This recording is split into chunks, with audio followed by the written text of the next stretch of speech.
Reuters slip again as analysts w.arn of market saturation.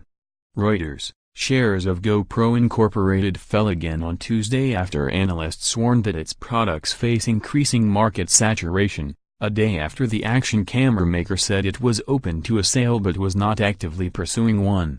Shares of the company were down nearly 5% at $6.25 in pre-market trading, but a far cry from the heavy losses suffered on Monday when it announced plans to exit the drone business, cut jobs and lower its fourth-quarter revenue estimate.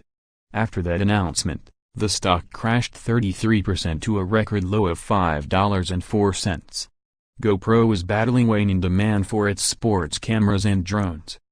The increasing power and presence of smartphones have negatively impacted sales of GoPro's products, with its pace of innovation unable to offset creeping market saturation, Wedbush Securities analyst Alicia Reese wrote in a note.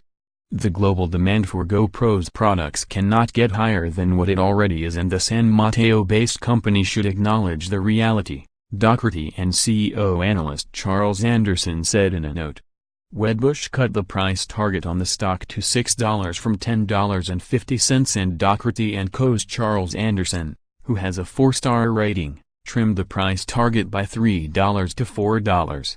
GoPro has a median price target of $8.50. It isn't clear that they have much of a strategy beyond selling more hero cameras. I'm not sure investors will warm up to the story until they demonstrate some traction with sales growth, Wedbush Securities analyst Michael Pachter said.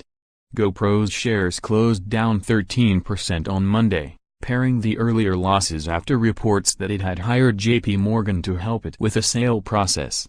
NL4N1P33 reporting by Aishwarya Venugopal and Lahari Chatterjee in Bengaluru, editing by Bernard Orr.